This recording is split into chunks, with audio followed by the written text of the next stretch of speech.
दोडामार्ग तालुक्यातील मोर्ले गावात गेल्या आठवड्यात जंगली ओंकार टस्कर हत्तीने केलेल्या हल्ल्यात तेथील शेतकरी लक्ष्मण गवस यांचा जागीच मृत्यू झाला होता। या दुःखद घटनेची दखल घेऊन सिंधुदुर्ग जिल्ह्याचे पालकमंत्री नितेश राणे यांनी मोर्ले गावात भेट दिली। गवस कुटुंबीय यांचे सांत्वन करून धीर दिला। यावेळी पत्रकारांशी बोलताना नितेश राणे यांनी सांगितलं, आताच जी काही दुःखद घटना काही दिवसा अगोदर घडली त्यानुसार मी पालकमंत्री म्हणून आमचे कलेक्टर असतील, आमचे ॲडिशनल SP आणि आमचे प्रशासन आणि सरकारचे प्रतिनिधी म्हणून आम्ही आत्ताच त्या कुटुंबाला सांत्वन करण्यासाठी आणि त्यांना धीर देण्यासाठी आम्ही इथे आलेलो आहे। हाही विश्वास देण्यासाठी आलेलो आहे की हत्तीचा जो काही पकडण्याची मोहीम जे राज्य सरकार आणि आमचं वन खात्याच्या माध्यमातून राबवण्याची जी काही तयारी आहे, त्या दिवशी जेव्हा ही घटना घडली त्याच्यानंतर मी स्वतः संबंधित अधिकाऱ्यांशी बोललो, वनमंत्र्यांशी पण बोललो आणि मग त्यानंतर ती परवानगी आपल्याला त्या एका हत्ती पकडण्याची लगेच काही तासामध्ये मिळाली। पण शेवटी हा विषय एका हत्तीचा नाही आहे, पण आपल्या सिंधुदुर्ग जिल्ह्यामध्ये जो वनप्राण्यांचा जो काय त्रास, उपद्रव वाढत चाललेला आहे, त्या बाबतीमध्ये सरकार म्हणून भूमिका घेणं हे आज अत्यंत महत्त्वाचं झालेलं आहे। आणि म्हणून त्याच दृष्टिकोनातून आता उद्याच ज्या मंत्रिमंडळाची बैठक लागलेली आहे आणि म्हणून पुढचा टप्पा किंवा ही कारवाई कशी होईल त्या दृष्टिकोनातून आम्ही आमची पावलं उचलणार आहोत। त्याचबरोबर आता त्यांच्या मुलाला शासकीय नोकरीच्या दृष्टिकोनातून प्रस्तावही आमच्या कलेक्टर कार्यालयातून संबंधित खात्याकडे पाठवला जाणार आहे। तिथेही त्याचा पाठपुरावा करण्याची जबाबदारी पालकमंत्री म्हणून माझी असेल, जेणेकरून त्यांच्या कुटुंबाला खऱ्या अर्थाने परत पायावर उभं करण्याच्या दृष्टिकोनातून राज्य सरकार म्हणून जे करण्याची गरज आहे ते सगळ्याच गोष्टी आम्ही करणार आहोत।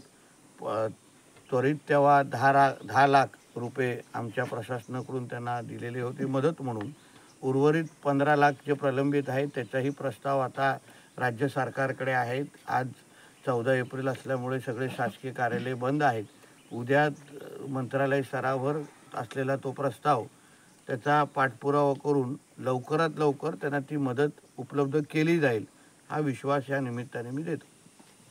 सर, एकच हत्तीचा आदेश त्या दिवशी मिळाला असला तरी माझा आमच्या लोकांचा संवाद हा सगळ्याच वनप्राण्यांच्या उपद्रव थांबवण्याच्या दृष्टिकोनातून होता आणि त्या बाबतीतही पाठपुरावाही सुरू आहे। एका हत्तीच्या परवानगीला नजरेसमोर ठेवून तीच प्रक्रिया बाकी अन्य वनप्राण्यांच्या बाबतीमध्ये पण राबवली जाईल हाही विश्वास मी माझ्या दोडामार्ग वासियांना पण देतो, सिंधुदुर्ग वासियांना पण देतो। कोणाचाही जीव येणाऱ्या कालावधीमध्ये अशा पद्धतीने वनप्राण्यांच्यामुळे जाणार नाही ह्याची काळजी राज्य सरकार म्हणून आम्ही निश्चित पद्धतीने घेणार आहोत। सर, अनेकांच्या प्राण्यांचा जो उपद्रव झालेला आहे तेव्हा राज्य सरकार म्हणून संबंधित खाते म्हणून आम्ही पंचनामे करतो आणि लगेच त्या बाबतीची मदत उपलब्ध करून देतो। याही बाबतीमध्ये नुकसान झालेलं आहे, आमच्या अधिकाऱ्यांनी पंचनामा केलेला आहे, आता तो प्रक्रियेचा भाग आहे।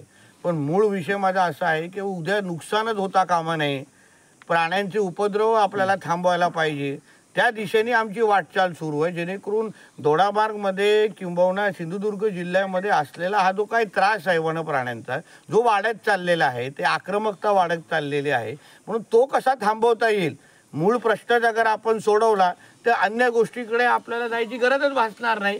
म्हणून त्या दिशेने माझं काम सुरू आहे। गेली 3 महिने आपण शेतकऱ्यांना दिला सर। तुमच्या प्रश्नाचा पहिला भाग असा आहे की अन्य सामाजिक संस्थेची मदत घेऊन हा प्रश्न सोडवता येईल का? मग संबंधित वन खाता असेल, आमच्या कर्नाटकच्या फॉरेस्ट लोकांशी पण आमची सुरू आहे। जे पर्याय आमच्या नजरेसमोर आहे, शेवटी लोकांचा जीव जातोय, लोकांचा जीव वाचवणं ही प्राथमिकता आमच्या नजरेसमोर आहे।